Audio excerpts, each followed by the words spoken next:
皆さんこんばんはです。では本日も、ゲーム実況の方を開始したいと思います。はい、皆さんこんばんはです。本日は、竹信さんからご要望のありました、ファミコンウォーズをやっていきたいと思います。かなり古いね。1988年のゲームになります。今から、36年前。ちなみにね、これすごいんだよ、みんな。これすごいの。これ何がすごいのかっていうと、これ実は、ファイヤーエンブレムの元ネタです。絶対ほらくな事実割れるよね。これ、ファイヤーエンブレムを作ったインテリジェントさんが作ったゲームなの。要は、このゲームシステムを使ったのがファイヤーエンブレムなの。そうだよ、これ。だから、任天堂が発売は任天堂で、開発はインテリジェントシステムさんだったかな確か。だから、ファイアーエンブレムなんだよ、これ。マジで。なんだっけ、タグでファイアーエンブレムってつけてるのはそれが理由なんだよ、みんなこれ。システムはそのままファイアーエンブレムに生かされてるの、システムが。そうそうそう。だから、なんだっけ、多分当時知ってる人は結構有名な話なんだけどね。だから、理不尽です。皆さん、今から言いますよ。難易度が、理不尽です。多分当時の子供たちは涙を流しながらゲームやったんじゃないかな。難しいです。俺これ確か途中でやめたから。難しくて。これセーブがないの。中断しかないの。だからセーブしてやろうと思うじゃん。できないの。これ中断しかないから。そう。ファミコンウォーズがデータそうですね。ただね、そのクソゲーとかじゃないんだよ。面白いの。ただすごい時間かかる。これめちゃめちゃ時間かかる。ちなみにこれあまりにもこのゲームの完成度が高すぎてなんだっけ、ゲームボーイで、発売するにあたって協力したのがハドソンさんかな確か。だからゲームボーイウォーズはハドソンさんが関わってるの。だからすごいんだよこのゲームマジで。なんだっけ、ファミコン版とかスーファミ版とかはインテリジェントさんがやってて、ゲームボーイウォーズはハドソンさんがやってるの。そうそうそうそう。すごいゲームなんだよこれ。だからなんだっけ、ね、竹信さんなんで今までやんなかったのかっていうと、ただ単なるこのゲームねぐだるよ。竹信さんこのゲームねマジで敵も味方も同じ条件でやるんでぐだるよ。だからなんだっけ、時間かかります。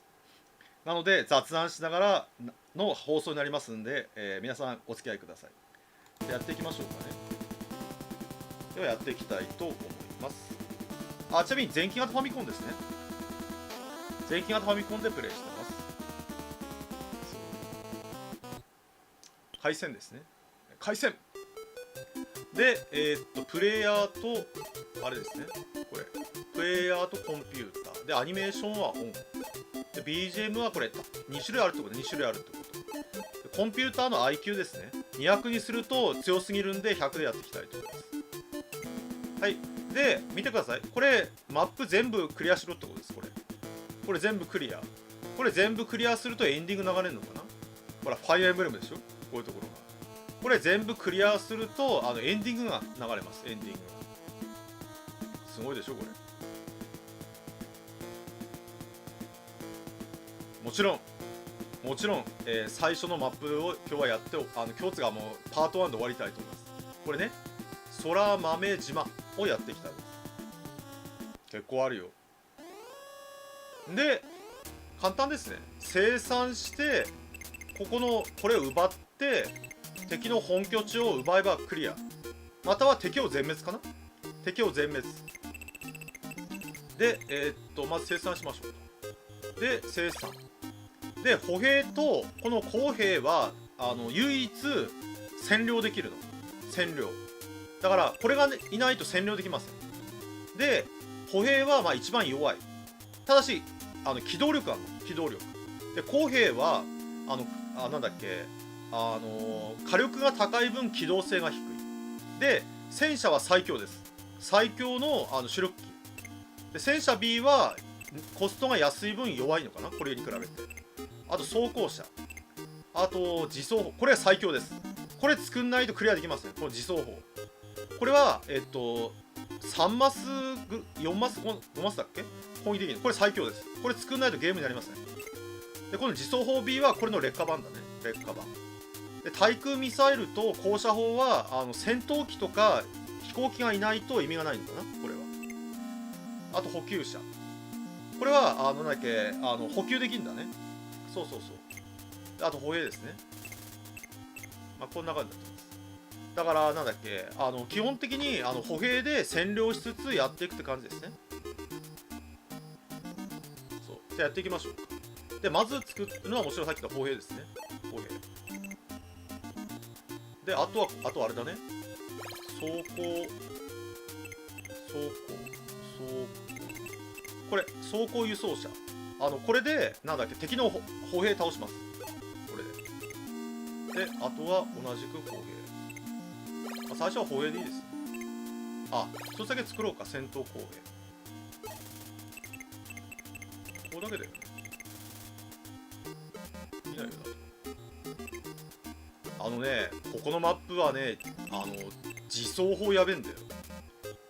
そう、このマップはね、自走砲がやべえの。簡単に言っちゃうと、自走砲がね、めっちゃやばいんだよ。なんだっけ、山が多いでしょ。山が多いから自走砲無双みたいになっちゃうのかな、結局。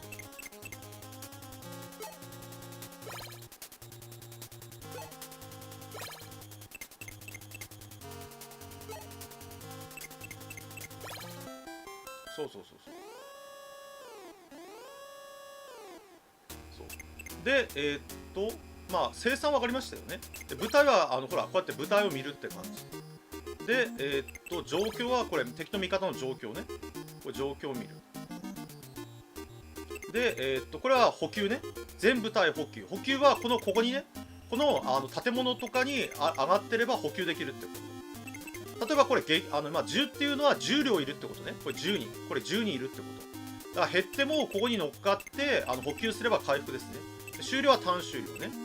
でこっちは設定はさっきの設定ね、最初にやった設定維持。で休戦はこれ中断セーフ。で降伏は負けたと思ったら降伏してやり直しってことですね。そんな感じになってます。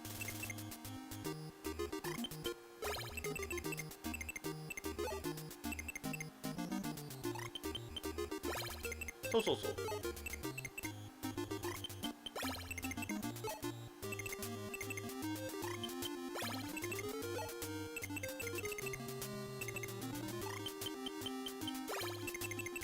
でとりあえずまずはあれだね、これ作ろうか、自走砲。そう、完全単円性。どうすかな、戦車 B 作っとくか。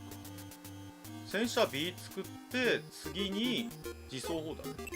こんな感じでいきたいと思います。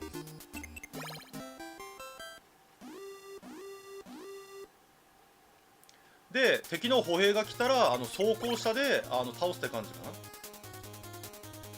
これね見てわかるけど味方も敵も同じ条件なんでなんだっけスパロボとかみたいに精神コマンドとかあるわけじゃないんで大変だよこれマジで。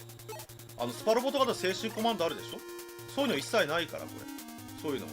だからなんだっけ、本当にガチなんでなんだっけ多分ね小学生じゃきつかったんじゃないのかなこれ。どっちかっていうとその大人向けだね。大人だったらいいかもしれないんだけど、お子さんとかだとちょっときついんじゃないのかなこれは。ただしねクソゲーではないよ。めっちゃ面白いよ。はっきり言うけど、なんだっけクソゲーって言ってる人は多分システムを理解してないのかな、簡単に言っちゃうと。でこれ1000両ね。そうだからなんだっけゲームの本当にこうシステムっていうかゲームは本当にめっちゃ面白い。そうだからなんだっけクソゲーだって言ってる人はシステムを理解してないんだね。これもちろんこれ地形適用ありますよ。ほら地形適用、ほら山とかだといいんですよ。山とか都市部、こういうの都市部だけど、こういうほら平地はダメだってことね。だから攻撃仕掛けるんだったらなんだっけ、ちゃんとそういうのを考えてやらなきゃいけないのね。ほらこれ山越えられないから、人は山越えられるんだけど、なんだっけ、そう、人は山越えられるんだよ。ただしなんだっけ、人じゃなければ山越えられないんで、それをやっていかないとダメだったやつだね。どうすっか、もう一両自走砲作るか。多分自走砲に 2両作るとすげえ楽なんだよね。貯めるか、貯めていいか。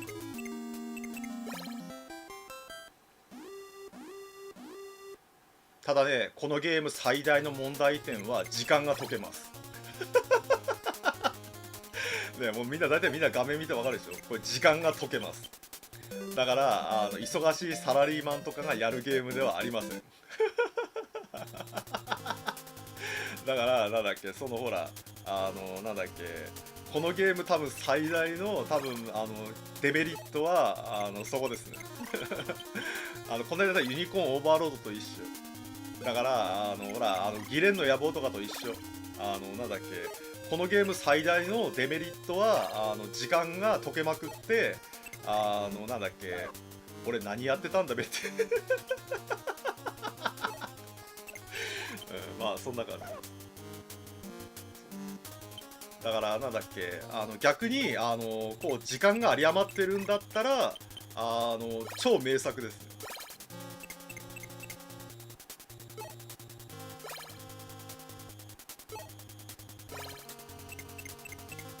解けるよ、時間すごい解けるよこのゲーム。あんまやりたくなかったりそれだからねこのゲームねマジで時間解けるよ。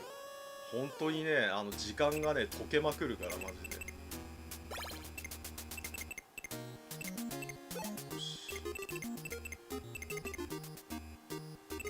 で。でこれでこれを狙います。炊きましたよ。でほらこんな感じで歩兵を5体倒せましたね。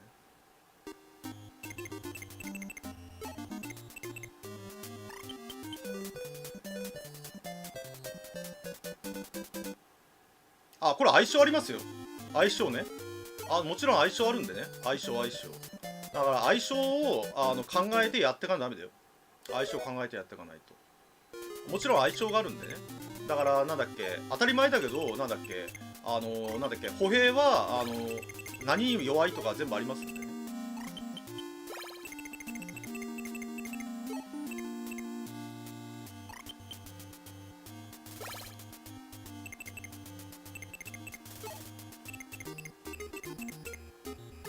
で自走砲はこことここおすすめ。こことここ、最初はこことここに自走を置くと無双できるよマジで。なんでかっていうと3マスから5マスだったっけ。だから12でしょ、345だから、ほらだから敵のこれ来るじゃん。これをここでなんだっけ、自走砲で撃ちまくれるんで、しかもそう補給できるんだよ。補給できるのだからここに置いて補給しまくるとめちゃめちゃいいですね。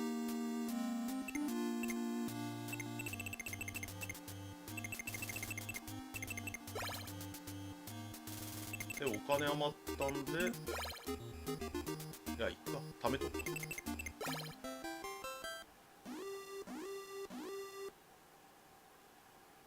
そうだ、面白いねこのゲームやるのね何年ぶりだろう。このマップは航空がない。もうちょっと先だね、航空あるな。航空来るとねちょっと地獄なんだよ爆撃機とかめっちゃ地獄なんだ。爆撃機とかだからなんだっけ、結構地獄だよ航空機がね参戦するとねかなり地獄だよかなり。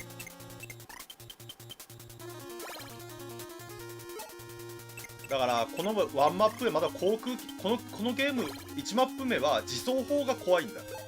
自走砲だから自走砲以外は戦車かな。あとは戦車 A タイプが来るとめっちゃめんどくさいかな。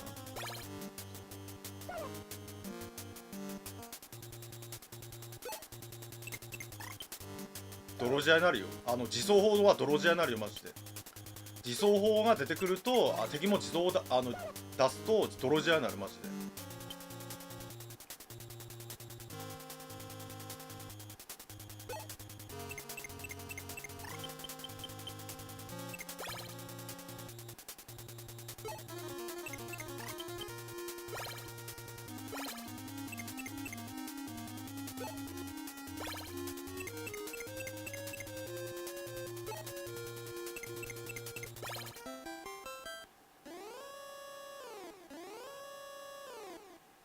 じゃあ次行きましょう。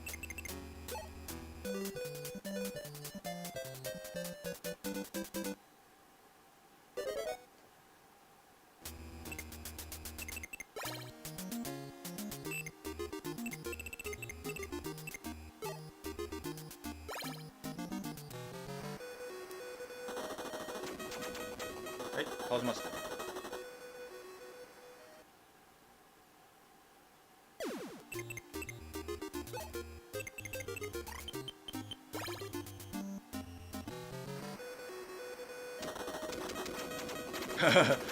これ相手あんま倒せてないのは相手基地の上にいるからね。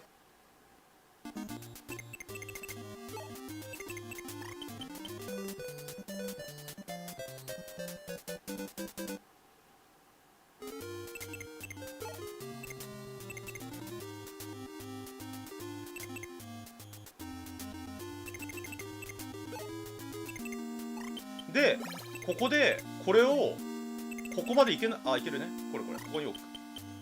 これ次のターンから自走砲打ちまくりですね。自走砲打ちまくれるんで。で敵が装甲車出してきたんで戦車 B を作りますか2種。これで OK ですね。これで戦車 B でと自走砲でこれぶっ壊せるんでね。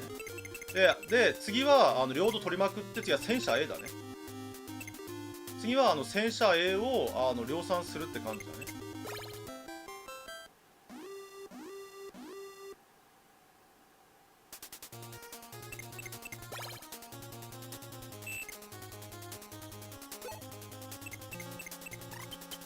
やっぱ来たね。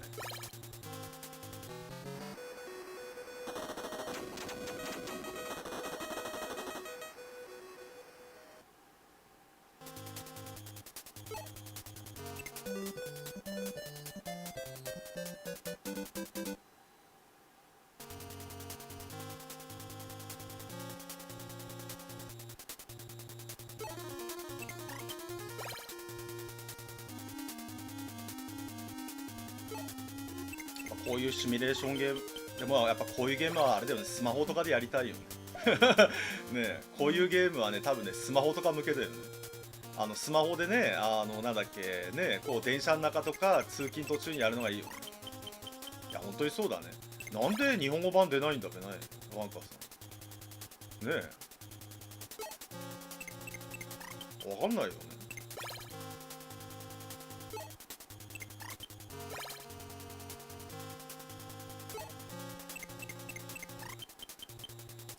批判なんてしねえんじゃねえのあんまり。批判は難易度イージーでもつければいいんじゃない？スイッチオンラインにはある。スイッチオンラインに敵もほら自走を作りましたね。 B はね射程が2マス3マスだっけ、射程が。だからこっちのが一方的に殴れるんだよ。ただしいくら2マス3マスだっつってもほら逆に言うと一気に近づかないとダメだってことだね。一気に近づかないと。これで OK で、まず自走砲ですね。でもちろんこれで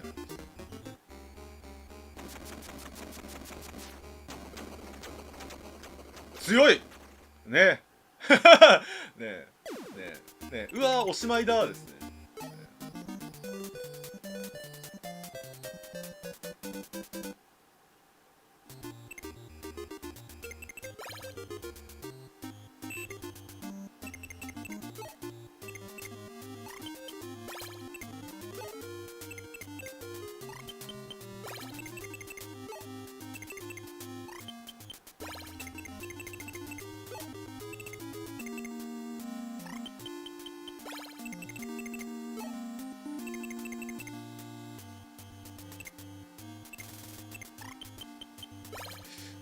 かな。迷うなこれ。戦車 B をちょっと作った方がいいかな。迷うな。自走はねあと1両ぐらいあった方がいいんだけど、戦車 B でいいか。ほら敵ほら車両があれなんで B 作るか。とりあえずで B がでほらこれで結構できたんで B が結構できたんで、次は自走砲もう一応作る。自走砲3つあるとすげえ楽だよ。3つあると。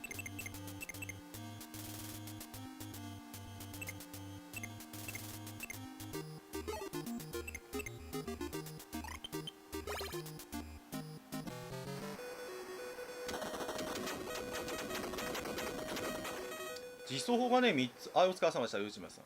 自走が3つあるとねかなり楽ですね。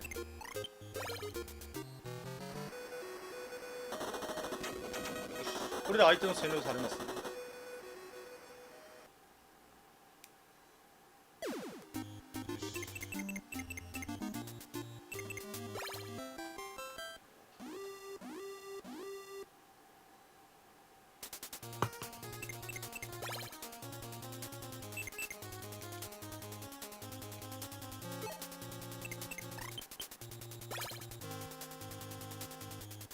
まあ 3つあれば十分かな。自走砲は3つ作って、自走砲3つ作って、なんだっけ、なんだっけ、あとはなんだっけ、なん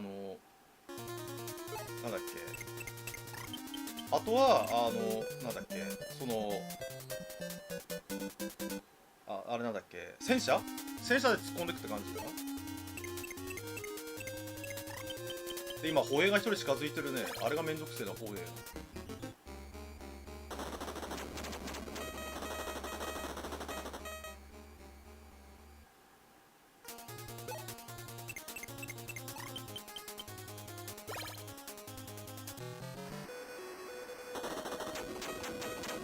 やられちゃった。これねやられちゃうとね占領解けちゃうんだよこれ実は。これがちょっとめんどくさいシステムで、同じ部隊じゃ占領できないのかな。だからあれもう一回占領やり直しなの。そう占領やり直しなの。そうこれ結構痛いんだよマジで。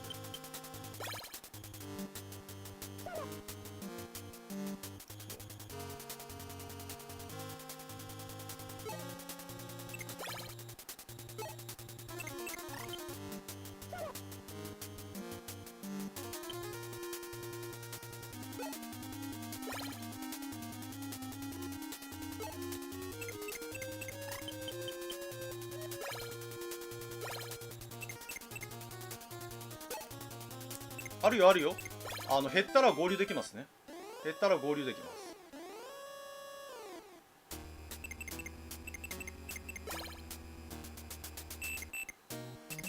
でこれが近づいてきてるんでこれをこの辺に置いとこうか。でこれステータスの見方ね。10っていうのはまあ歩数数ね。 HP みたいなもんで、4っていうのは移動力、歩ける数で、50っていうのは燃料だから50歩歩いたら燃料切れになりますってことね。で燃料切れになったら動けなくなるんで終わりです。で5っていうのは弾数ね。だから5回攻撃できますよってこと。簡単に。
かなりよくできてるよシステム的に。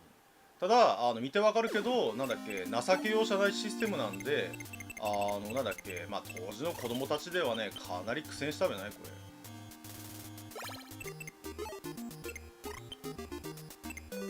ほら、こうやってやり直しなんだよ、こうやって。占領やり直しです。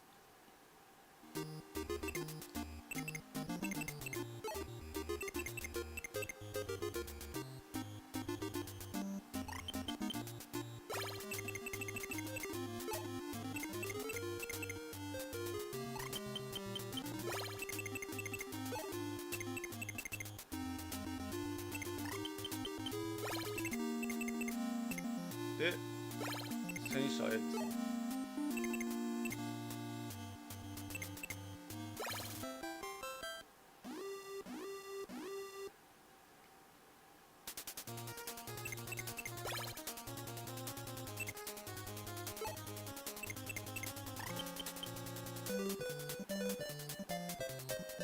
戦車 A はね強いよ、めちゃめちゃ強い。ただし弱点は自走砲です。自走砲の私が作ってるやつにはめちゃめちゃやられます、戦車。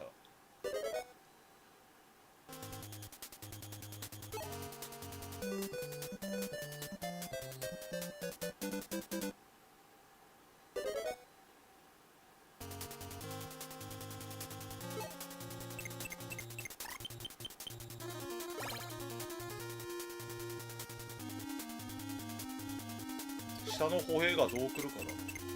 下の歩兵がちょっと邪魔だね。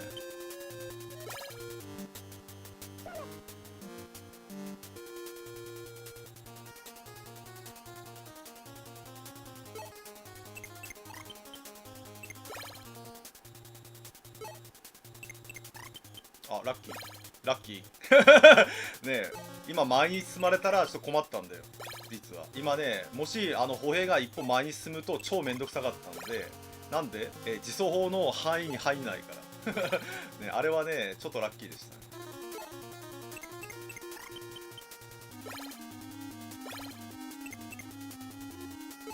お、来ましたね。敵も戦車量産しましたよ、ついに。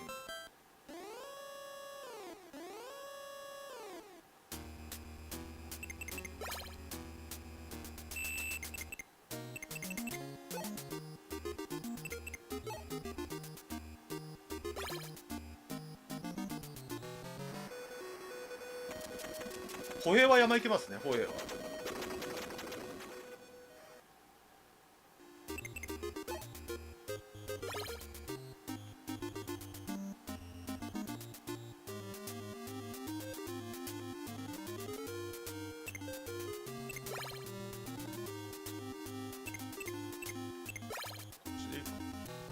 ほらこっちは何もないんだよ。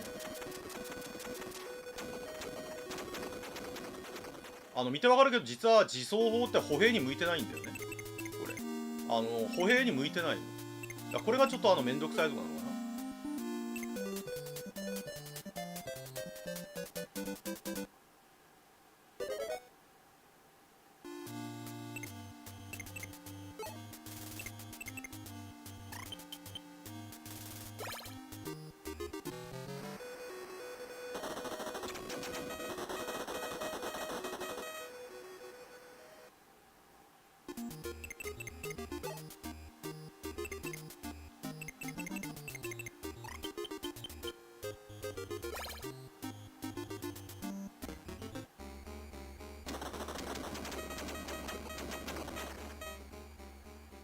そう、都心いるとねすごい硬いんだよ、都心いると。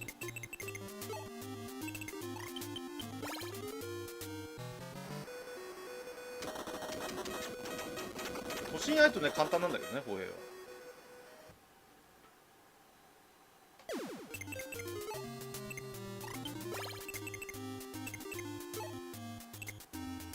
これここに置いとくって置いとく。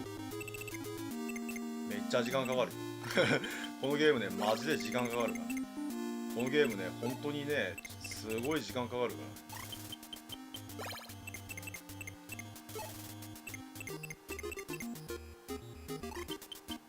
ら。んでこっちの歩兵も減ってきたんで歩兵を作る。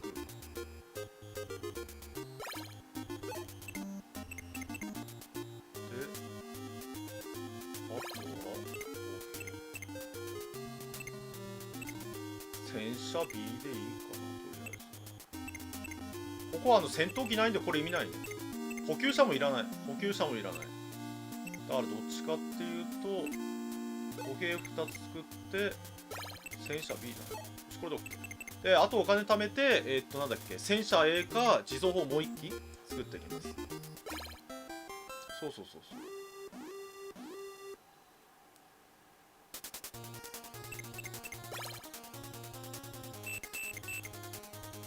まあとりあえずほらわし自走砲2両あそこに置いてあるんで結構有利だよ。結構有利です。敵がほら戦車とか突っ込ませてくるとなんだっけ落とせるから。だから先にあそこのわしが置いてある部分に自走砲を置いた方が有利ですね。簡単に言っちゃう。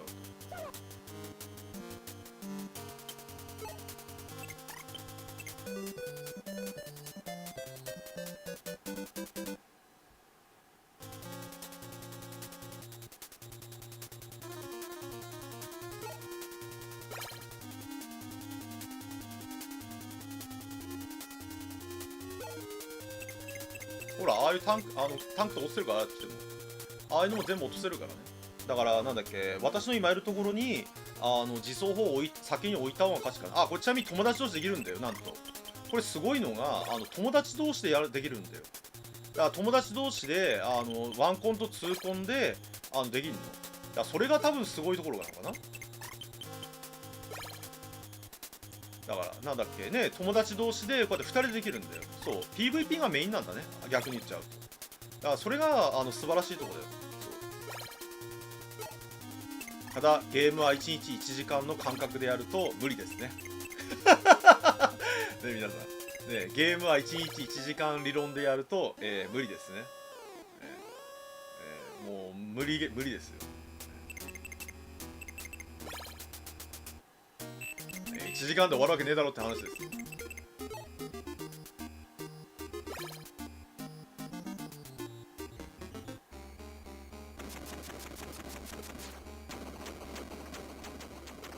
まあ桃鉄とかと一緒かな。ね、桃鉄とかもさ、なんだっけ、ほらあれだってあれじゃん、なんだっけ、なんだっけ、1時間で終わるわけないじゃん、桃鉄とか。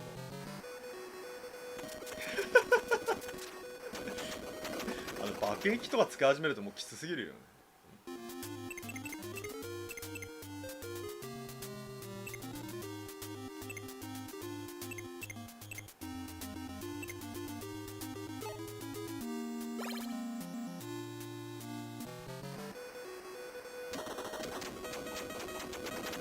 一個落ちそうだね。どっかの県だとできますよね。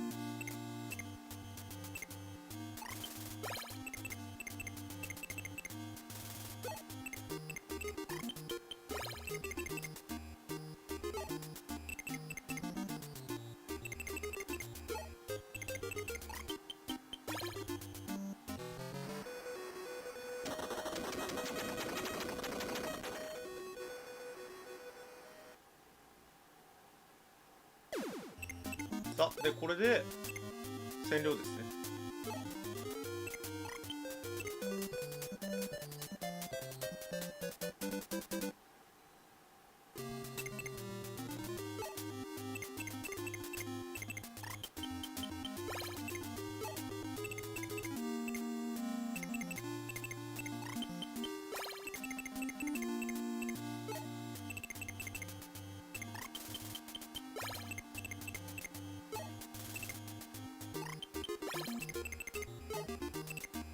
こういう風になってくると自走砲の方がいいね。作るのは自走砲。まずは自走砲の方がいいですね。間接攻撃できるから。間接攻撃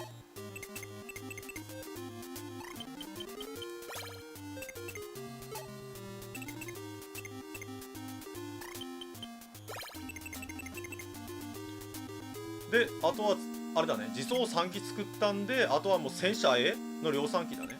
で歩兵が死にまくってきたら歩兵また作って、なんだっけ、あとは戦車 A だね。戦車 A を量産します。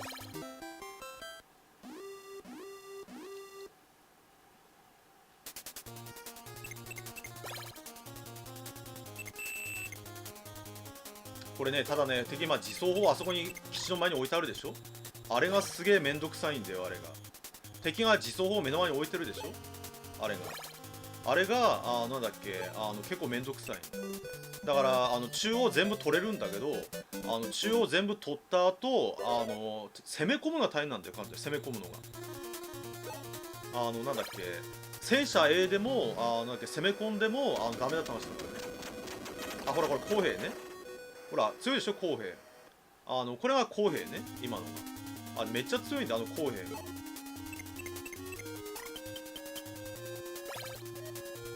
なんだっけだからほら公平って移動距離が2マスしかないんだけど、そうバズーカ持ってるからめっちゃ強いんだ。実は戦車 A でも破壊できるからなんと戦車 A でも。だからなんだっけ公平はね意外ときついよ。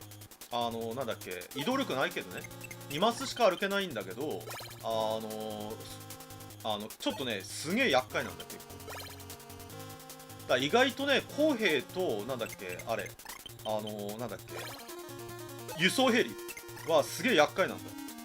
輸送ヘリってなんか弱そうに見えるじゃん。違うんだよ。輸送ヘリもね結構厄介なんだよ輸送ヘリ。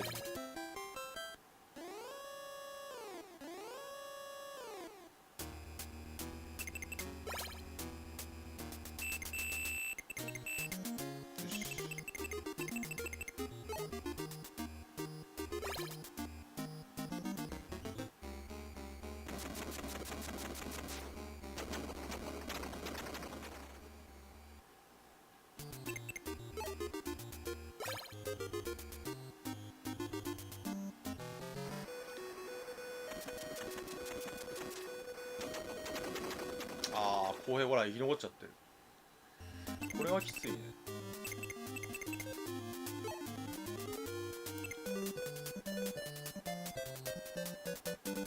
よし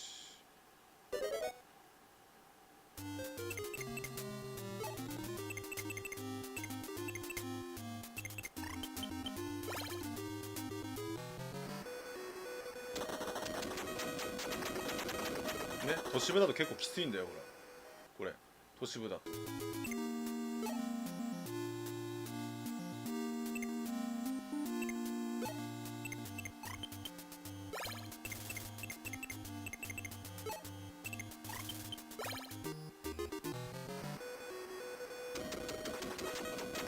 よしでこれ今倒したでしょ。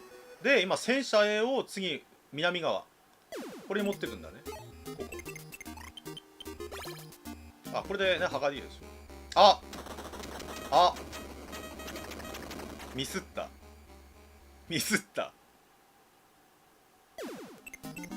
1234ほら5。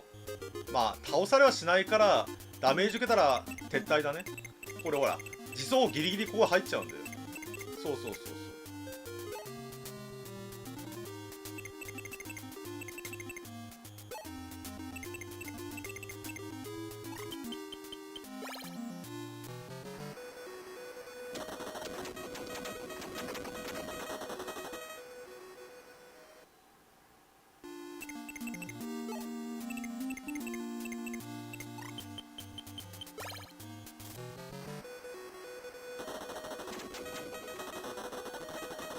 まあ全滅しなければ最悪補給できるから補給だからなんだっけそんなになんだっけ痛すぎるってことはないんだよね。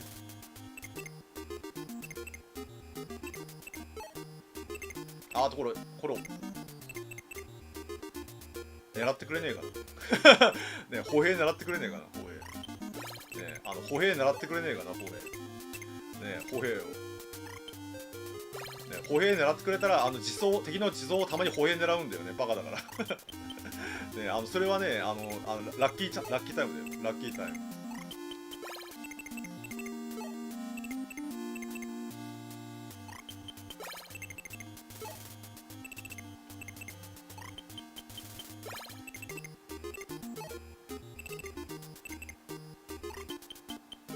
ちなみに自走砲のとこ突破するためには何が一番いいかっていうと数の暴力です数の暴力もういっぱい向かわせて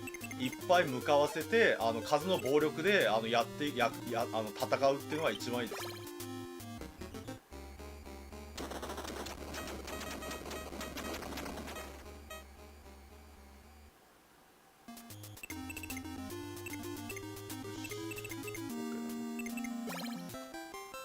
いやもうそれしかないんだよ。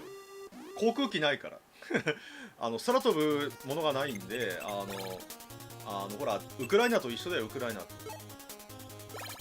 ああ来た。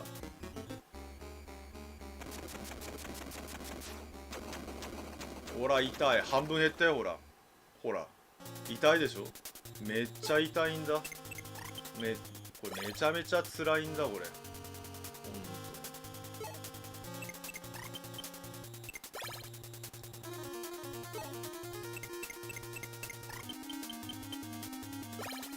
マジか。やられないでね。やられないでね。やった、生き残った生き残った。でもこれで逆に私たちは狙えるよ。戦車狙える。戦車狙える。生き残れば回復できるから。回復。一体でも残れば回復できるんでね。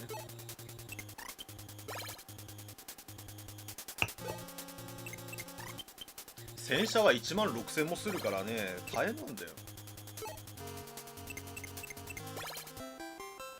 よし。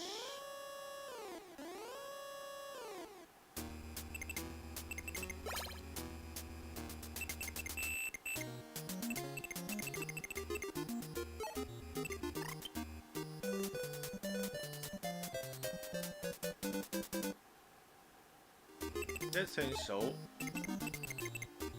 こまで戻れるか。この辺でいいか。そうするとこれをまず自走を攻撃するか。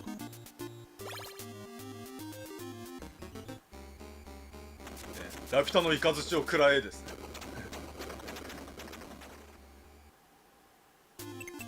ラピュタの雷を食らえですね。前に出るからですねまさしく前に出るからですね。はいはいはいね、やばいだろ。やばいんだよ。自走法が本当にやばいから、このゲームこのゲームね、本当にね、自走法がね、ちょっと頭おかしいんだよこのゲームこのゲームね、なんか自走法がね、異常なんだよ、強さが。そもそも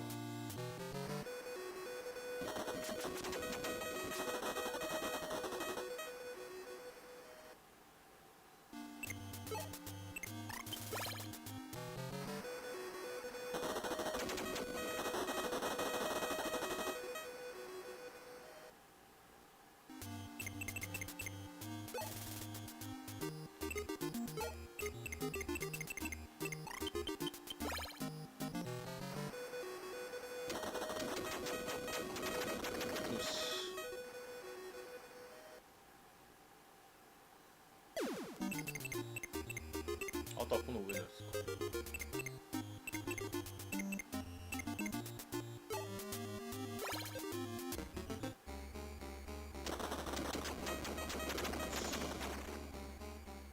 で、あとは上2箇所を占領して、なんだっけ、この自走法をなんとかするしかないね、あとは。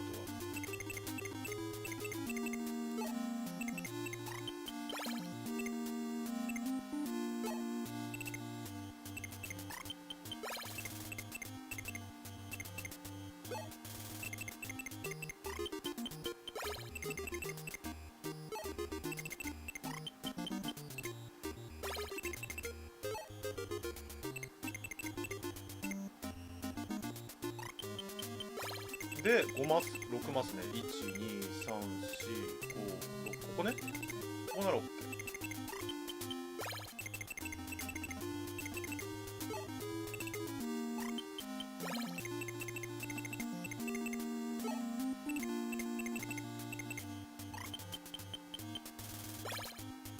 そうそう、ホエが乗ったやつだね。そうそうそう。でここにバカだからこいつらが来ればもっとカモだね。簡単に言うとこれを狙ってこいつらが来るともっとカモだね。ほら自走を狙えるから、自走法で。この自走法はここに設置すると一番いいんだよ。ここに設置すると12345、ほらここまで狙えるから。ここまで狙えるんだ。だからここはちょっとリスク高いけど、ここでもいいんだけど、だからここに置いて、ここに歩兵とか置くとすごいいいのかな、簡単に言うと。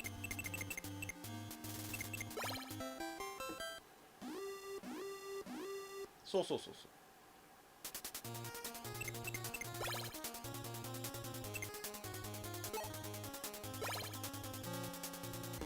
う。やっぱ狙ってきたね。ああ、思ったよりやられちゃったんだ。ダメだなこれ。思ったよりやられちゃったね。思っ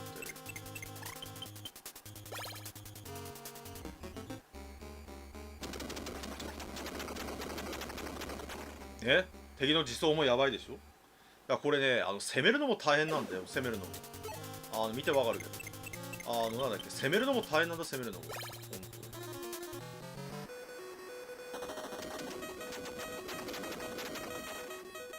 大変だよねこれ。攻めるのも本当にね、自走砲がね本当きついんだよ、敵の自走砲は。だから方法としては大量に戦車とか貯めて一気に行くしかないのかな。一気に行くしかないんだよ。一気にほらだからなんだっけ、そうもう一気になんだっけもうなんだっけやるしかないから。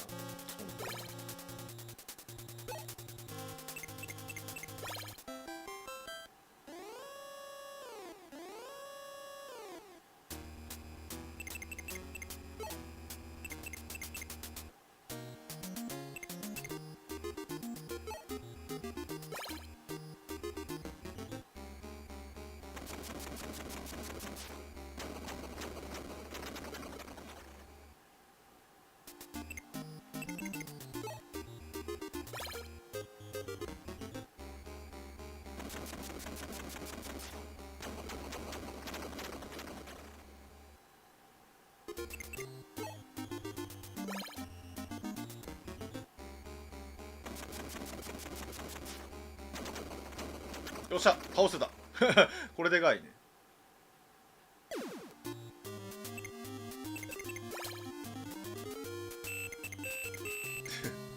本当にさ、このゲーム自走砲無双だよねこのゲームいや、このマップだけね、なんだっけ、これ以降は変わってくるけど、とりあえずこのマップは完全に自走砲無双で。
ほんと自走砲きついんだよね。自走砲が自走砲なければね超楽なんだけどね、敵の自走砲がなけれ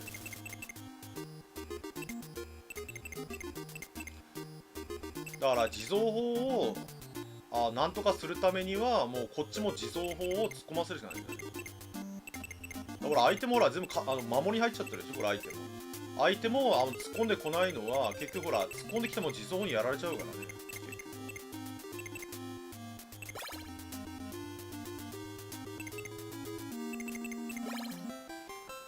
いやこれがきついんだよね、このガン守りが。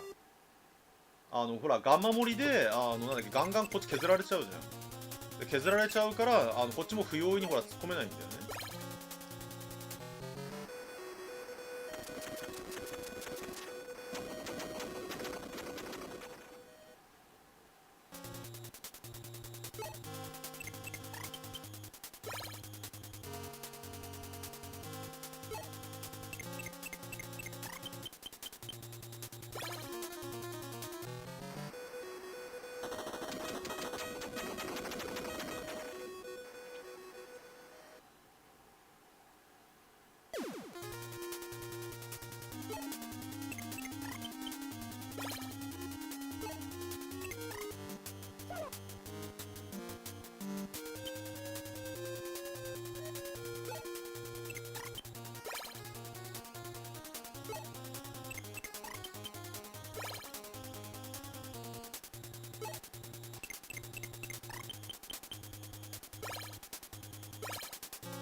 ぺなこれ。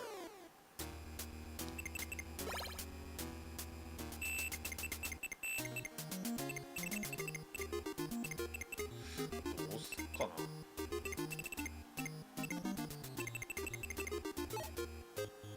な。あ、ミスった。あ、まあいっか。これどうすっぺな。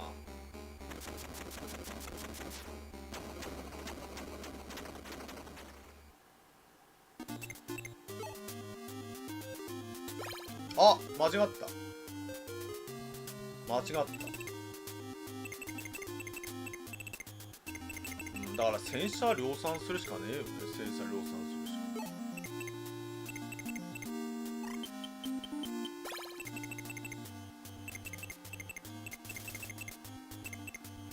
一気に行くか。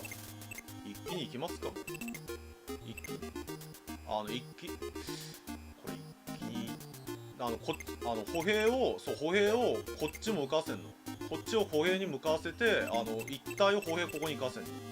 簡単に。だから2体歩兵こっちに行かせて、こっち行かせれば、この地層がバカやれば、ここの歩兵狙ってくれるから、いけるって話。で、ほら、ここまで移動すれば、これ来れば、こっちの地層で破壊できるじゃん。簡単に。あ、次のターンにするか。1、2、3、4、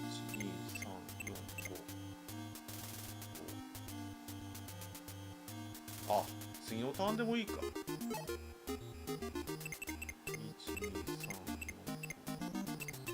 次のターンにするか。次のターン。次のターンにそうしますか。次のターンに。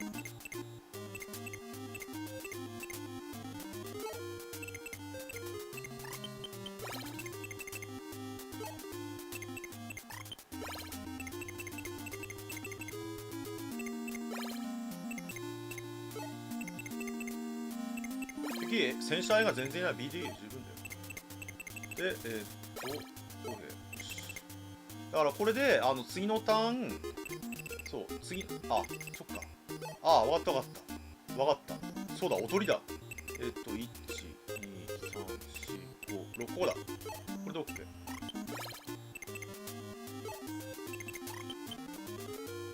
これでいいんだ。これでいいの。そう、敵ほら上に多分送ってくるから。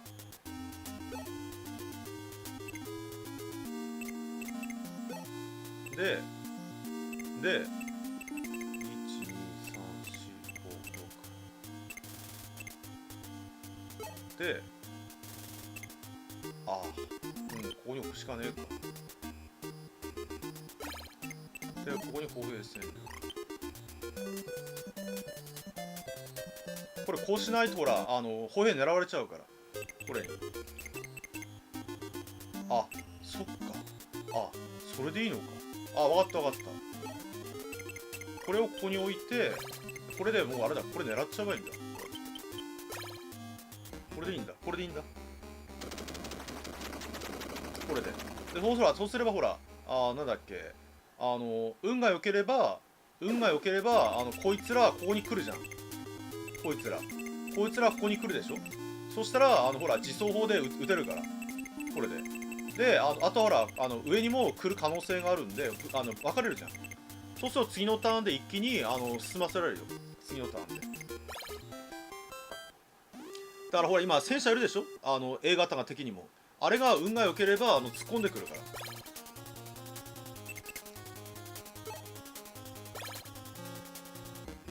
耐えてくれ。お、結構耐えたね。戦車 A 来てくれ。戦車 A 来てくれ。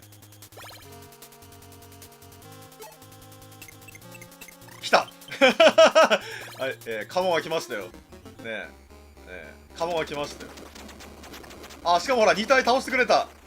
B よくやった。B、戦車 B めっちゃよくやった。ねえ、2体も倒してくれたよ、2体もしかも。あ、さらに来た。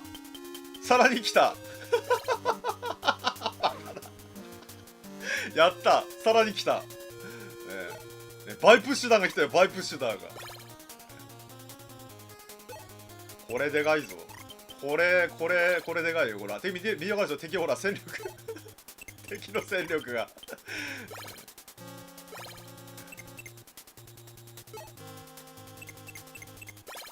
どこへ行こうとどこへ行こうというのかね状態です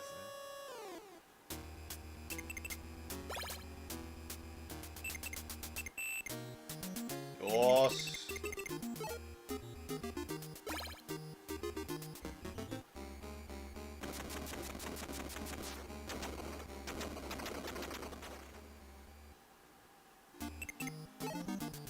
もちろん狙うのは戦車 A です。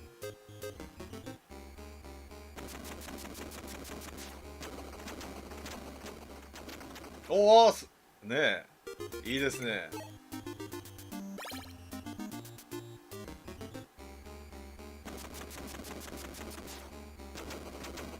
おお、いいですね。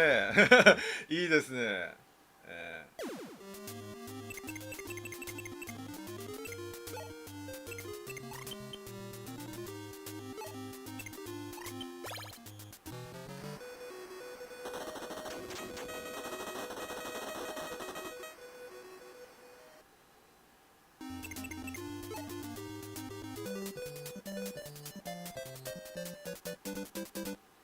はい。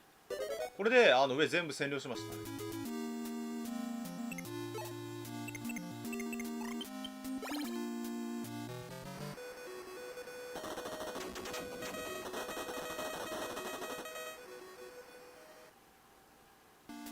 で、これだね。そうこうした。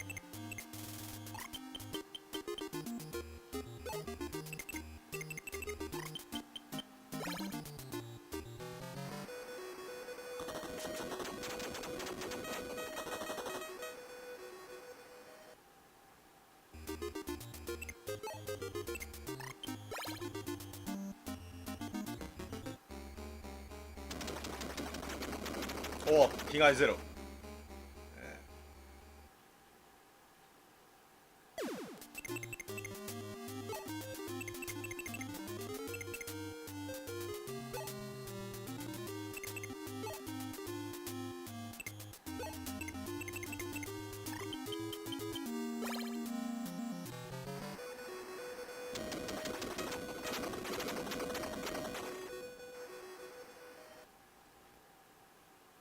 よーし、行くぜ。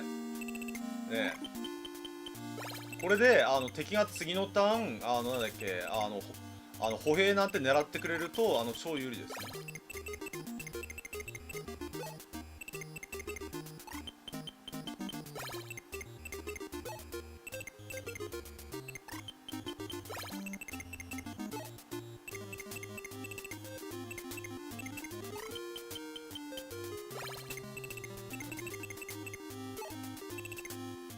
ちなみに自走砲は近づかれると終わりですよ。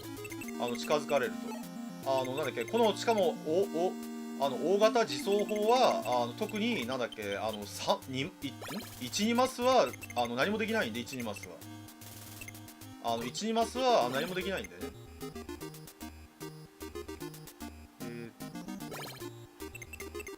貯めといていいかな。歩兵も十分あるし。一番の理想なのはこいつがこれ狙ってでこれはなんだっけまあ A 型狙っても大丈夫ですよ。 A 型狙っても動かないことかな。一番最悪なのは自走砲が下がることだね。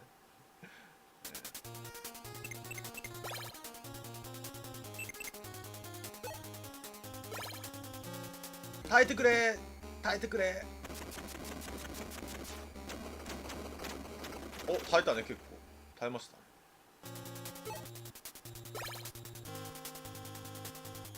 やっぱ戦車狙うんだね。耐えてくれ。でも3両だけですね。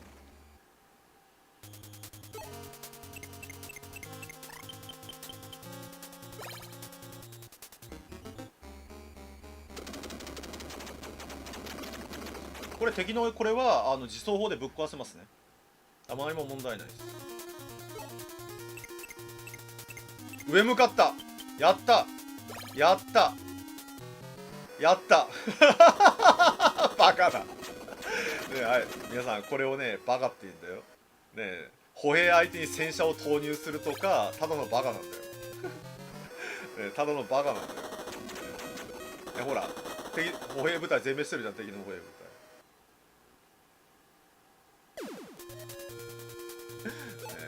戦術的過ちってやつです。しかもほら装甲輸送さん作ってるよほらね、敵さ戦車 A 型まだ作ればよかったのにさ、ね、敵ほら数で補う作戦に来ましたね。数で補う作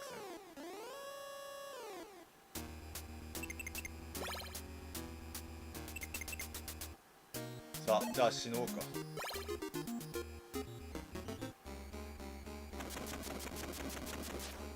大体戦争の末期ってそうなるよで戦争の末期って大体なんだっけ数でなんとかしようとする愚か者です。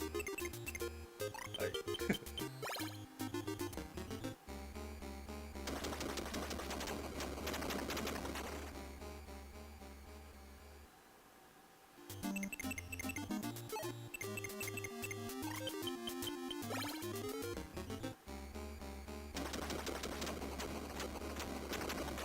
自走残っちゃった。はい、あずきまさんお疲れ様でした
こうなっちゃうともうダメですね。こうなっちゃう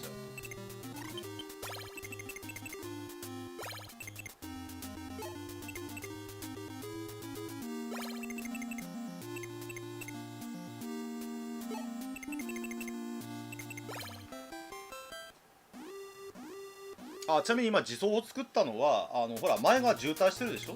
だからほら後ろから攻撃しないと届かなくなっちゃうから。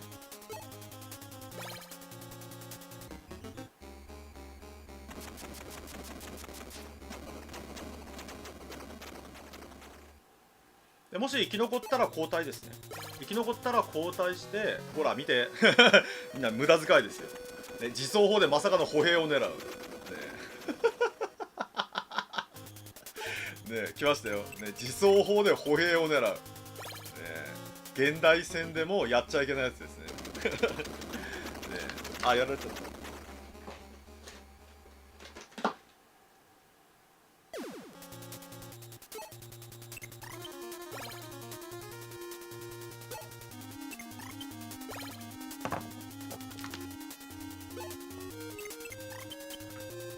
シーツ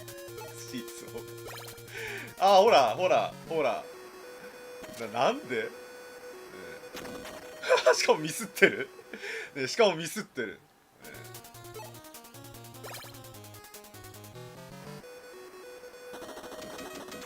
自走砲で歩兵狙うとかさねえねえ戦車で歩兵狙うとかさ何考えてんですかって話だよ。戦車で歩兵なんか狙ったらねえ歩兵をさ戦車で狙うとか何考えてるのかって話になってくるよマジで。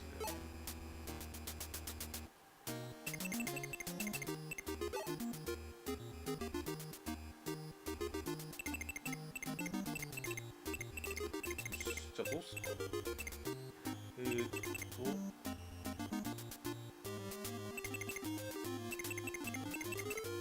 これとこれでここ占領するか。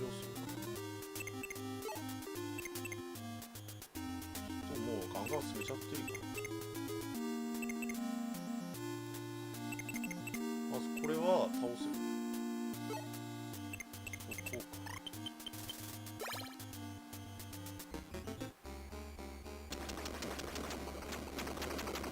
か。やっぱほら工場メイドきついね。はい、お疲れ様でした。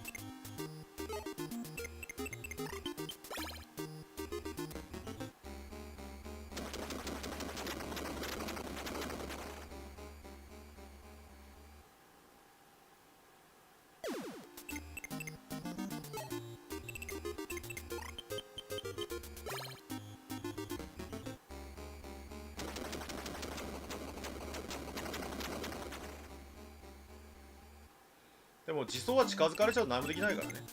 近づかれちゃう。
で逆に今度この地蔵を2強突っ込ませる。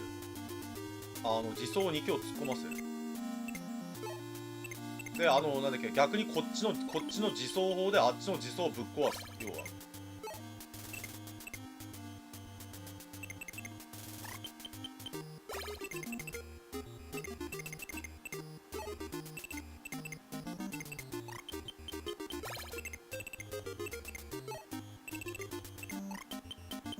ね、もうダメだおしまいだですね。ね、もうダメだおしまいだです。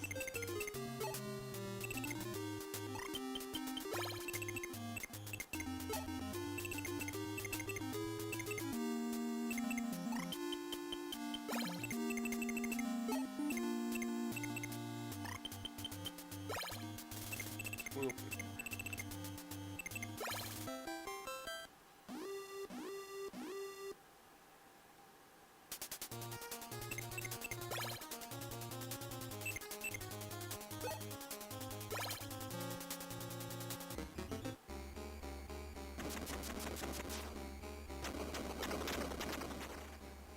戦車愛はやれるかもしんないね。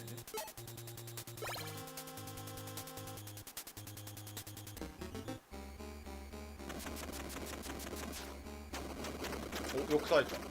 いいですね。街の上にいるからだね。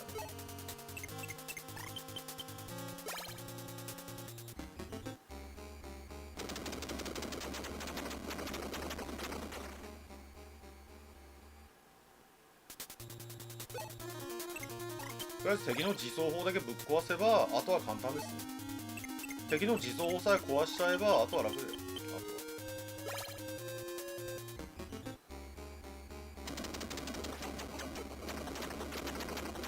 お、1両残っ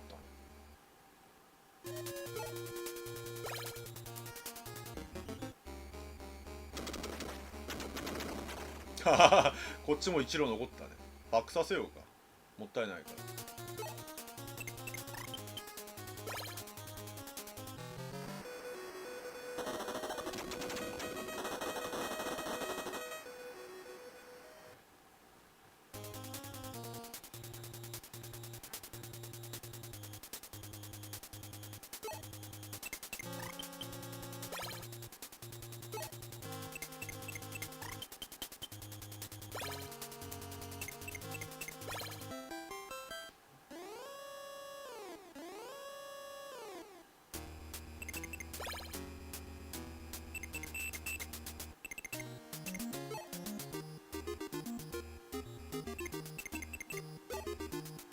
あ、ちなみにこれ自走砲はね反撃できないんですよ。自走砲に。あ、届かないか。ってことかこれでいいか。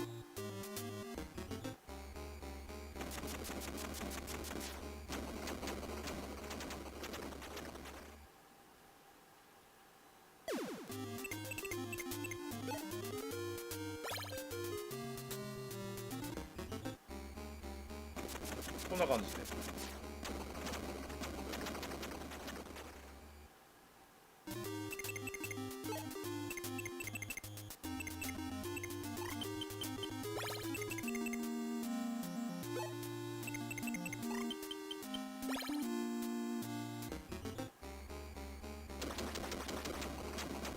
はい、上がりましたね。はい、終わりました。はい、終わりました。ね、はい。ね、もう終わりですね。ね、もう終わりなのって感じです。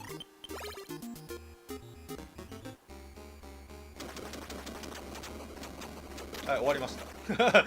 はい、これで敵の自走砲が、A も B もなくなりましたね。終わりです。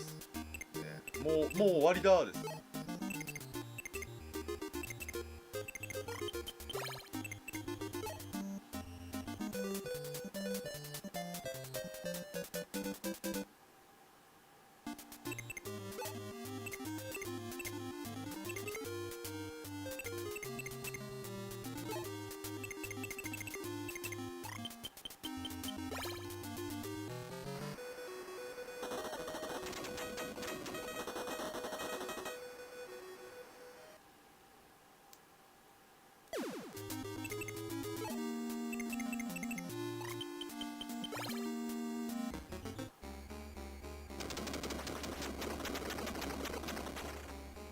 このゲーム、このステージ1は先に自走砲を配置したのが勝ちだからね。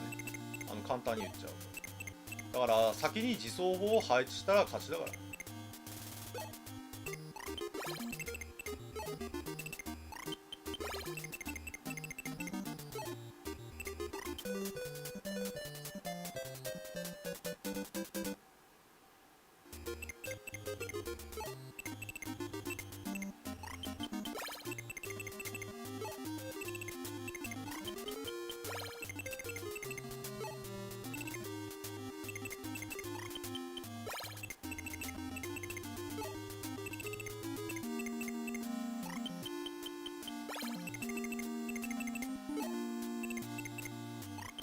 ただこれ以降のステージは変わりますけどね。これ以降のステージは。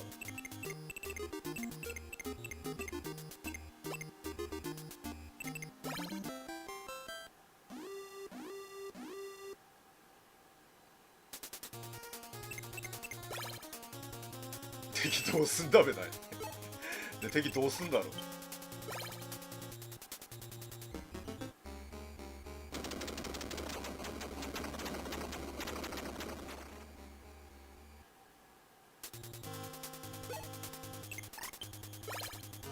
頑張るね、敵。敵頑張ってるよ。終わらんようですね。まだ終わらんよう状態ですよ。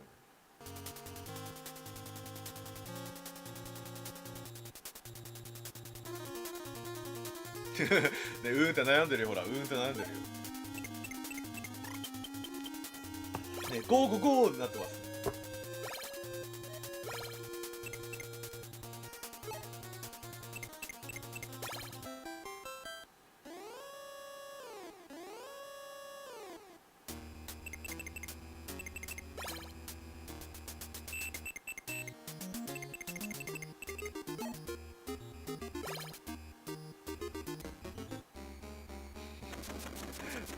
ほら、こうやってダメなんだよ、ほら。なんだっけね、戦車の最大の弱点だからね。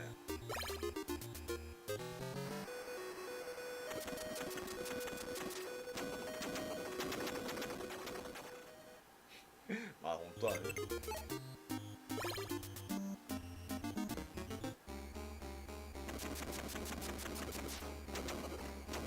間接攻撃には勝てなかったようですね。ね、間接攻撃には勝てなかったようです。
まあ一発逆転とかないしね、結局は。ほら、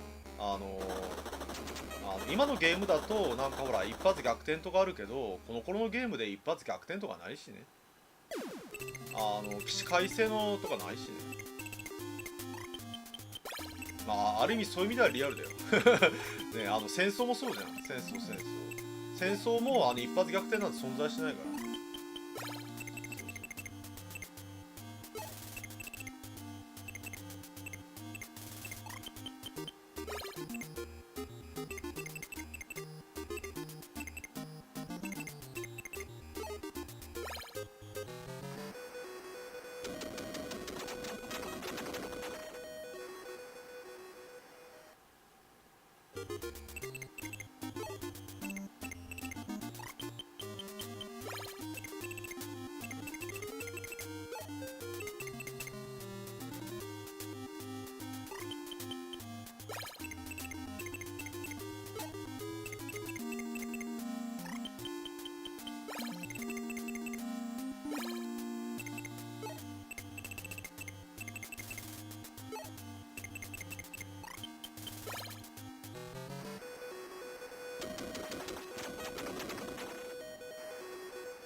ねえあれでしょ、俺ふるさとに帰ったら幼馴染と結婚するんだとかでしょ。俺この戦い終わったらなんだっけね、俺この戦い終わったらね、ドイツ人の女を好き勝手するんだとかでしょ。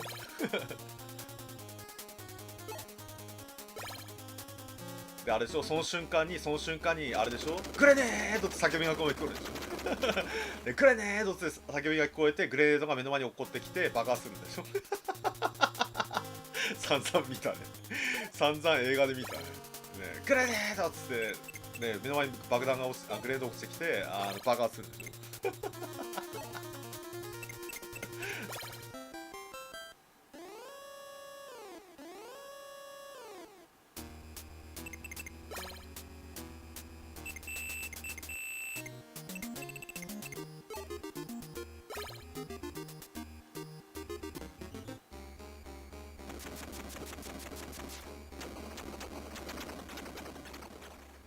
メディックメディックってなるでしょ。なぜ人はそうもフラグを回収するのかって話なんですよ。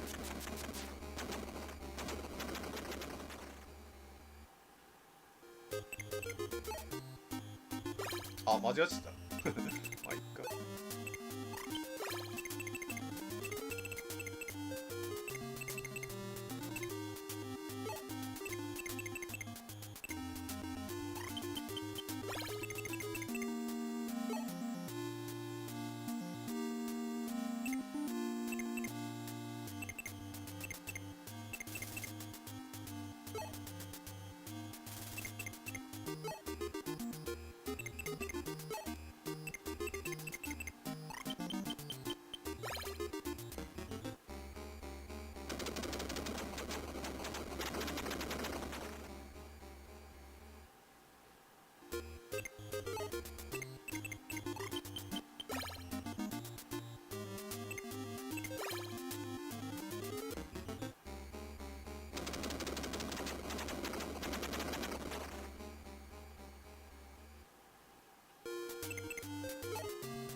ああ、入り落ちた。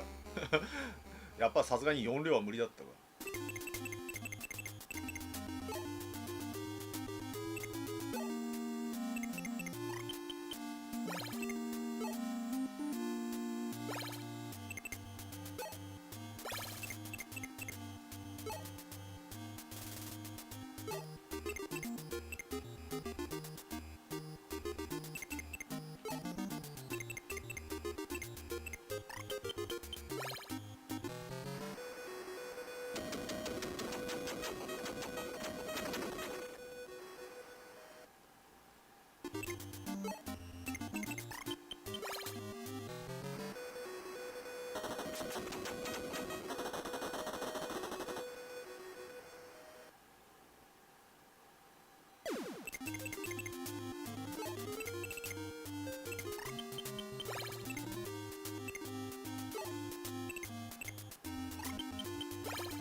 結局ね、戦争って数だからね。なんだっけ、数が多い方が勝つってのは戦争の仕組みだしね、仕方ないよ。だからどっかのさバカな国はさね、米帝様にさ戦争ふっかけた国もいるしね。ね、散々さ工業力が違いすぎるから絶対に戦っちゃいけないってね言われたのに戦争ふっかけたバカがいるからね。ね、アメリカを見に行った人は絶対に勝てないって言ってるのに戦争ふっかけた人がいるからね。アメリカに実際にほら行った日本人は絶対勝てないって何度も進言したのに、工業力が違いすぎるから。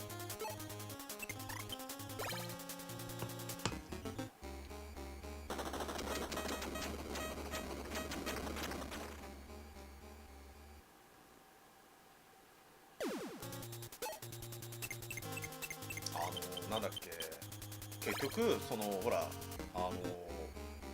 戦争って結局ほら物を物をたくさん作った方が勝ちなんで、結局は物をたくさん作った方が、だからなんだっけ、物をたくさん作れた方が勝つっていうのは当たり前なんだよね、結局は。そうそうそう、奇襲で成功したとしてもなんだっけ、その後がダメだと結局ダメだしね。だからなんだっけ、まあね、だから日本ってほら戦争に負けなかったじゃん。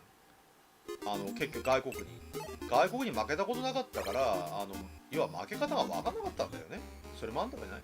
だからほら例えば明治時代とかに負けて何かこう痛いことを感じてれば多分そういうことなかったかもしんないんだけど、まあ多分その辺がなんだっけ、まあ最大のまあ過ちってやつだね、結局は。そういうことじゃない。日露戦争で一応勝ったっつうか、まあなんだっけ、まあ勝ったでいいんだけど、まあそうなっちゃったからね。それで勘違いしてしまったって点もあんだべね。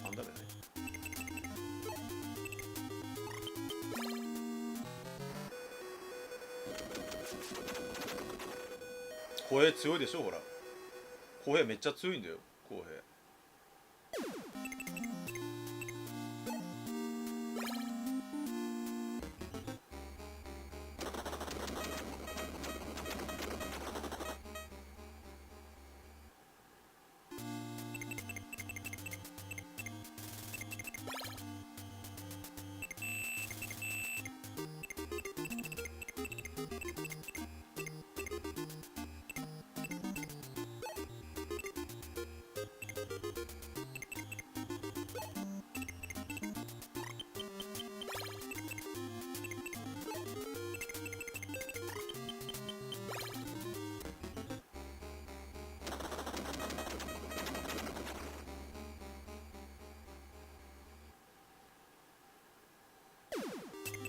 さあ、残りは敵の公平だけ、敵のあれだね、公平だけだね。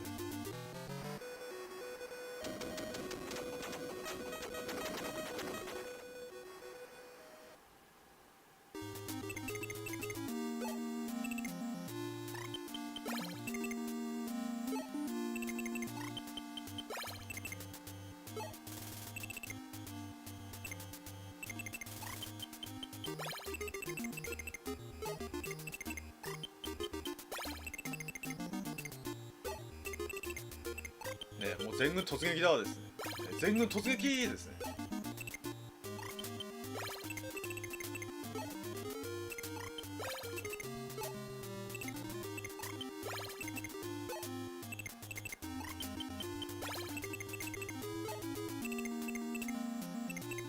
なんだろう、連合軍がドイツ領土に全軍突撃したのを思い出しますね。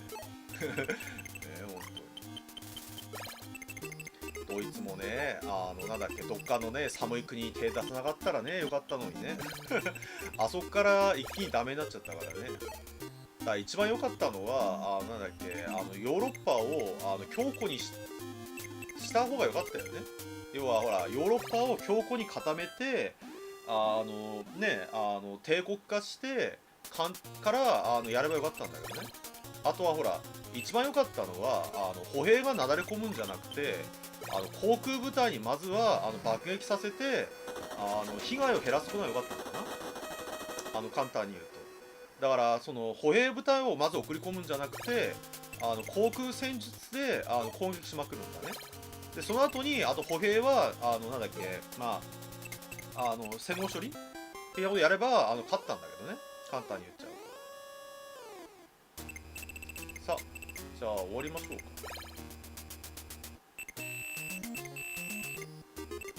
じゃあね、自走砲4連星、ね、自走砲4連星ですよ、ね、暗いラピュタの雷ですよ。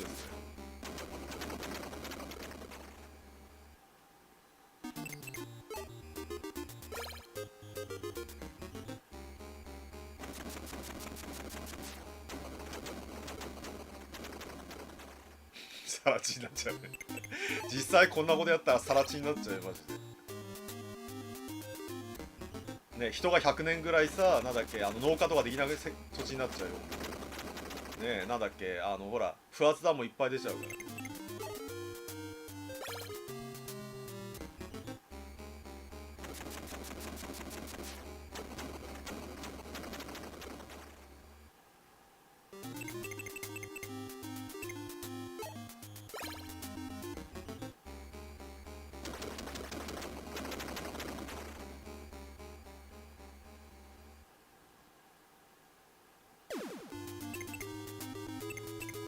なんで戦争やっちゃいけないかってまさに理由だよ。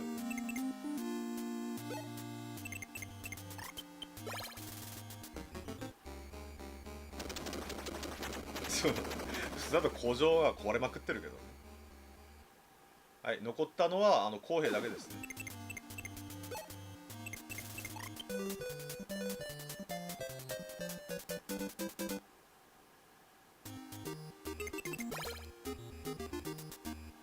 じゃあ終わりましょう。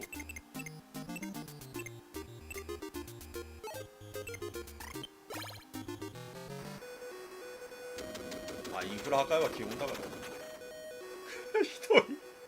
一人じゃあ最後は歩兵にとどめさせてもらおうかい、ひどいひどいひどい。はい、クリアしました。クリアしました。はい、部隊全滅ねえ、部隊全滅。面白いね。ねえ、めっちゃ面白い。このゲームね、ほんと面白い。あ、たけくんナイスパありがとうございます。ゲーム実況お疲れ様でした。ありがとうございます。面白かったですか皆さん。はい、こんな感じです。で、これセーブできて、で、なんだっけ、こんな感じ。こんな感じになります。こんな感じに。で、なんだっけ、ほら、2、3、4? で、5、6、こんな感じで。だから自分の好きなところからできるんですよ、これ。自分が好きなところから。こんな感じでね。これ大変だよね、これ。こう広いマップはほら。ねこういう広いマップになってくると、もうなんだっけ、6時間コースかな。皆さん。ねほら、こういうね、マップとかやるともう6時間コースから。ね、6時間コース。ねこのおにぎり島から航空かな、確か。航空戦力だったかな、これ。こっから。だから皆さんステージ1だけやってなんだっけやめるのは許してください。皆さんステージ1だけやってやめることにお許しください。なんだっけ、ちょっとねこれマジで全部やると100時間コースになるかもしれないんでマジでそうだからステージ1でお許しください。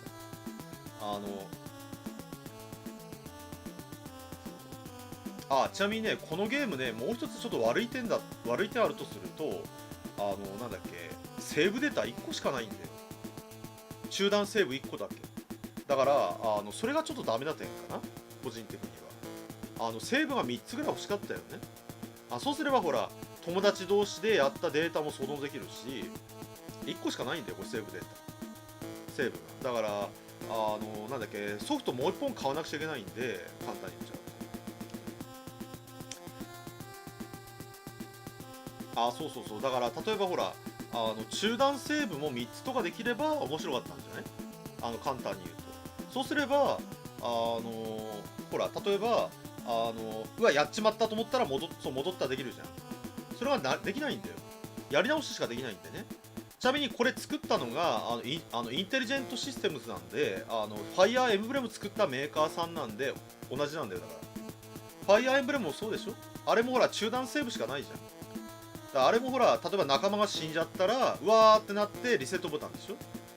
だからほら、そういうこと。だからまあ、だから本当にちょっと鬼のような難易度だった話だね。いやでもね、これ88年だから、もうほらドラクエとか3つセーブデータ作れてるからできなくはないと思うんだけどね。できなくは。まあいろいろあるんだべね。ほら、値段上がっちゃうとか、例えば。バックアップの容量拡大すると値段上がっちゃうとかっていうことで、あんまり値段上がっちゃうと、ほら、ドラクエ3だったらもう3作目だから売れるって分かってるじゃん。だけどファミコンウォーズってこれ初めてなんで、初タイトルでどのぐらい売れるかって多分任天堂さんもこうなんだっけ、把握しきれなかったからっていうのもあるんじゃない？結局は。例えばほら「ファイナルファンタジー3」とか8800円もしたんだよ、値段が。大丈夫ですよ、やってます。あじゃあ見せましょうか、せっかくだから。ほら航空戦術見せなかったでしょ、航空戦術。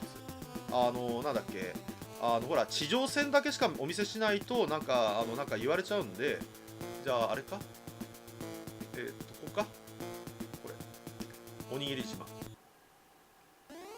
ここは航空戦術があるとこですね。こっから、はい、お疲れ様でした。こっから航空戦術が出てくるっていう感じです、こっから。でここはまああれですね、ほら戦闘機で、戦闘機が空の帝王ですね。でなんとこれ空の帝王なんだけど地上も攻撃できるの、地上も実は。で戦闘機 B は戦闘機への劣化版だね。で爆撃機は対地攻撃特化型ね。対地攻撃、そこは対空攻撃できません、対空攻撃が。だから弱点はこの戦闘機 A と B ね。それがこれ無敵ね、黒金の城で。この輸送ヘリが意外と強いんだよ、これが強いの。これがなんだっけ、輸送ヘリやんって思ったでしょみんな。いやなんかね、このゲームで輸送ヘリ結構強いんだよ、輸送ヘリが。だからなんだっけ、そうそう、だからね、なんかね、まあ信じられないと思うね、最初のうちは。でこれ見てわかるけど問題なのが、みんな気がつきました？これ地上繋がってないじゃん。だから戦車作っても意味ねえんだよ、このマップ。このマップ戦車作っても運べないんだよ、簡単に言っちゃうと。ここは航空戦術のチュートリアルみたいなもんなんで、戦車作っても意味がない。唯一作ってもいいのは自走砲ぐらいかな、自走砲ぐらい。だからなんだっけ、戦車作っても何の意味もないの、このマップは。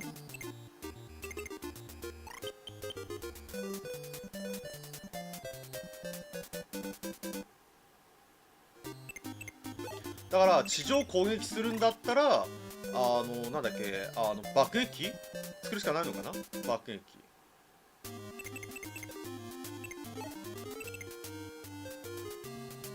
ハインドとか多分その辺なんだろうね、結局は。で今ここなんで、ここに移動、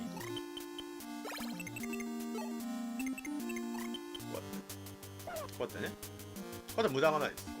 って。いやこのゲームほんと面白いよ。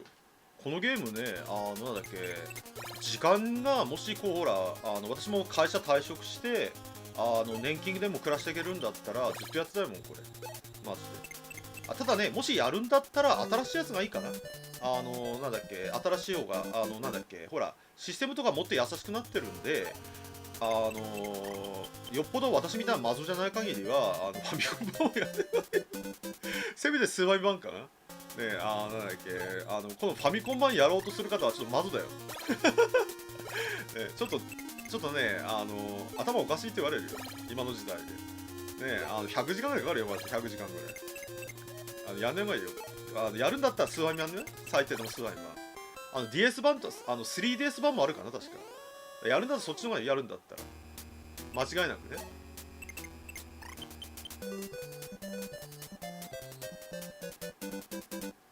そう、スイッチオンラインとかでもいいね。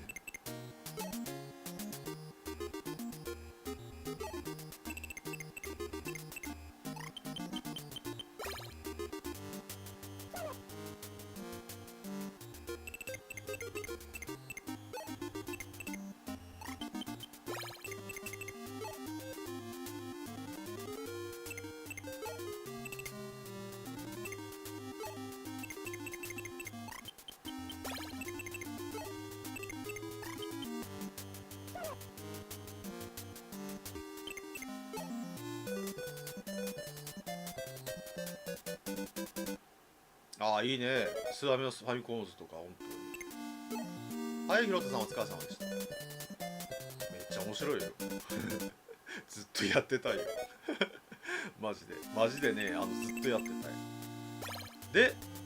で、ここで作るのがあって、ちゃんとあるんで作るのが。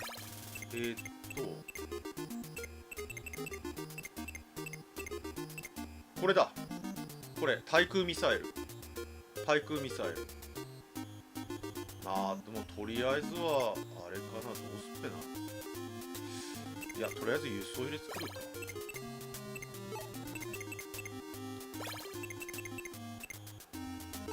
で、公兵。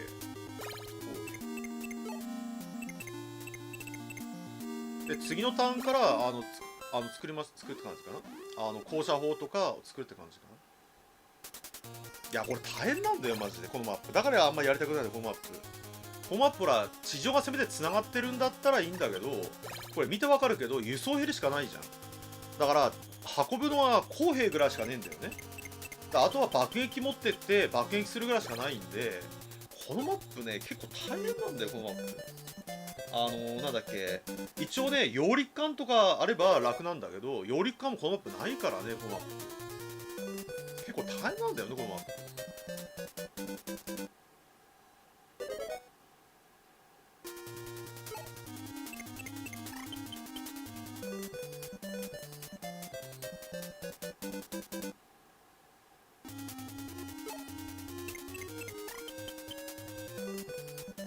このマップはほんと難しいと思うよ。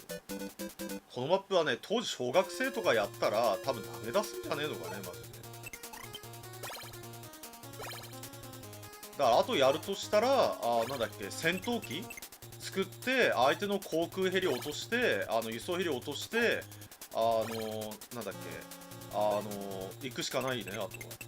で、あとは爆撃作って爆撃しまくるとかね。そう。このマップはね、正直難しすぎると思うね。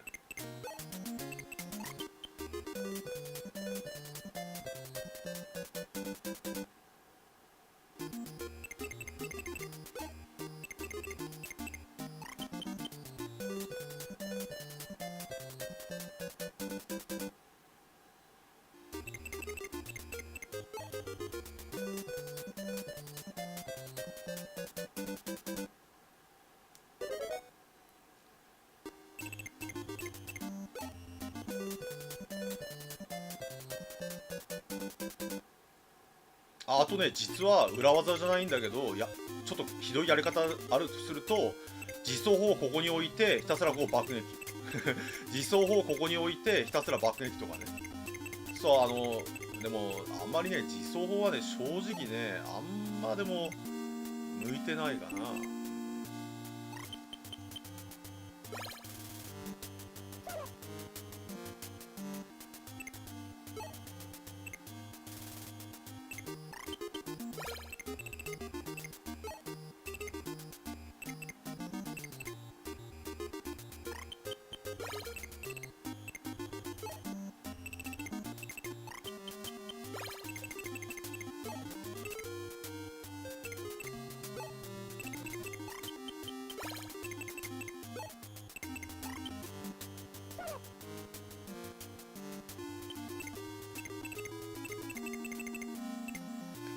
でこのターン貯めて、これかな、戦闘機 B、これ使ってなんだっけ、でもどうすっかな、いやあれにすっか、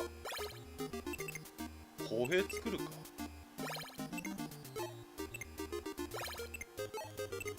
あ、ちょうどだね、ほらこれだから、輸送機になんだっけ、公平乗せてこっちから上陸かな、簡単に言うと輸送ヘリでこっちから公平で進んでいくってのが一番いいんじゃないかな。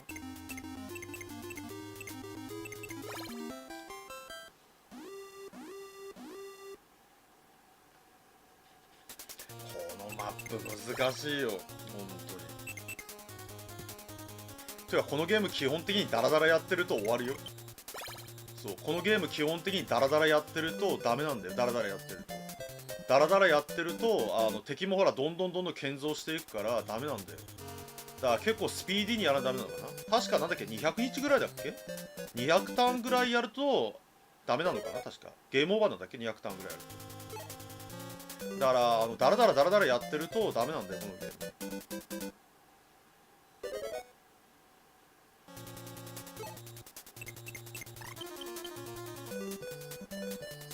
そうそうそう、結構あるよ、結構あるはずだな確か。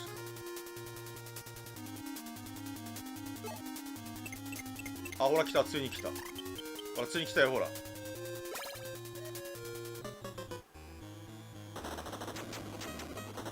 ほら強いでしょ、ほらめっちゃ強いんだ。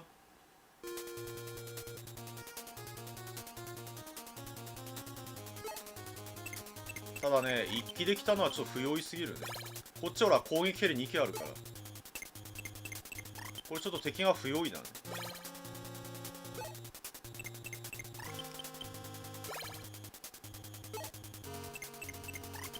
ここでは兵輸送できる公兵と歩兵がメインなのかな、しばらくは。あとはなんだっけ、爆撃機、ただし爆撃機もほら対空戦できないんで、対空戦が、だからなんだっけ、戦闘機作んないと爆撃機作っても落とされちゃうんだよね。だから爆撃機は最後かな、簡単に言っちゃうと。爆撃機は本当に最後ね、最後。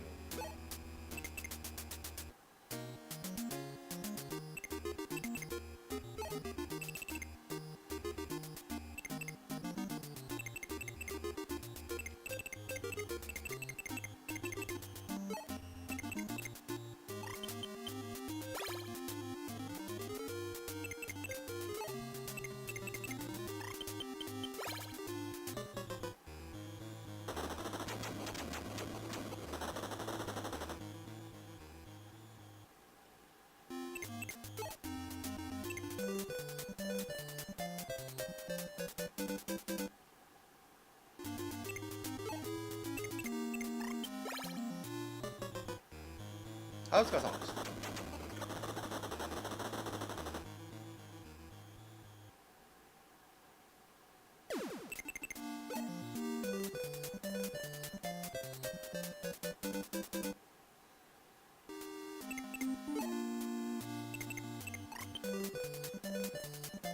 多分ね、このゲームがダメだって言ってる人の大半はやっぱ難易度かな。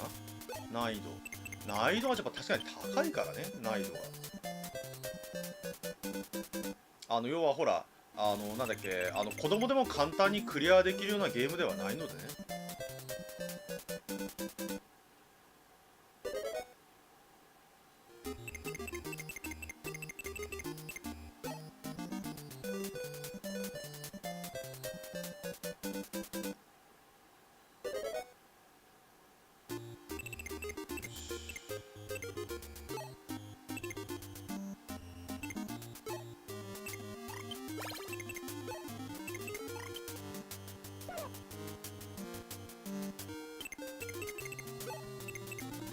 でこの3機のヘリを南側に向かわせます。この3機のヘリ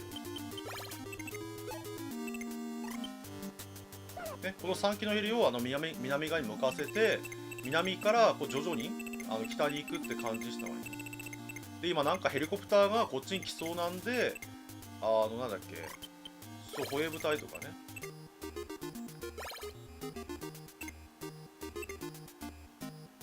でもうそろそろ作りましょうか。これ放射砲、これはヘリがこっちに攻めてきたようなやつだね。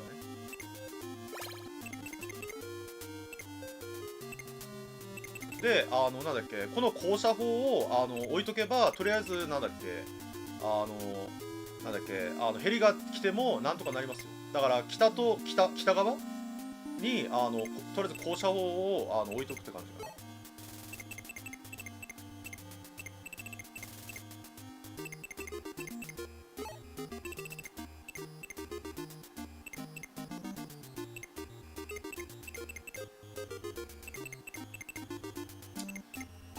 大丈夫かな。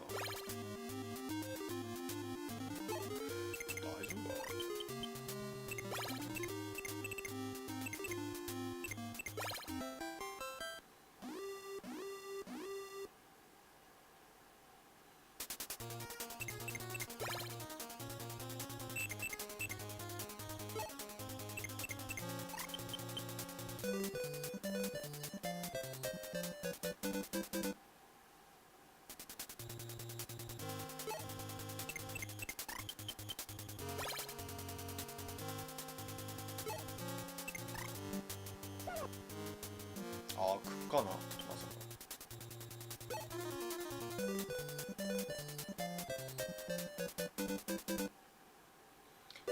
このマップ難しいな、本当に。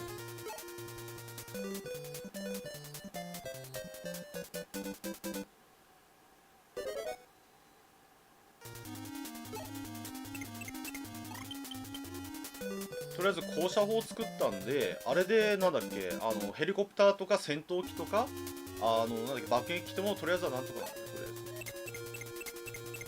ず。やっぱ来たね、これ。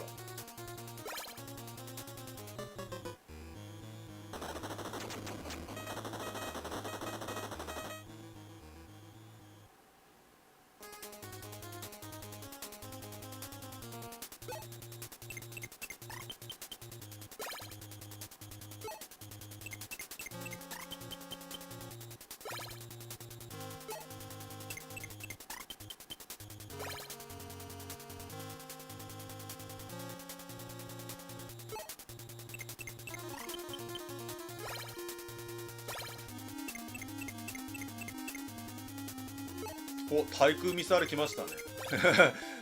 対空ミサイルの弱点はなんだっけ、接近されることだね。だから接近されないんだったら対空ミサイルはある意味最強だよ。ある意味最強。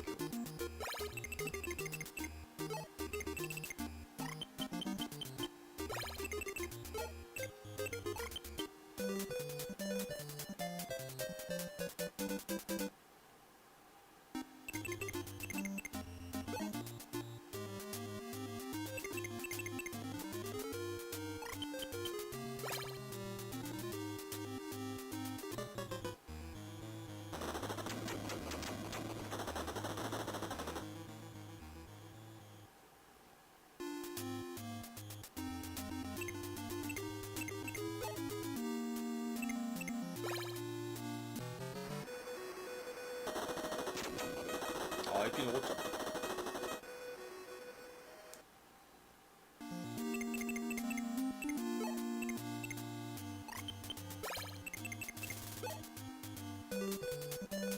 た。はい、お疲れ様でした。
まあこんな感じかな。どうですか？面白かったですか？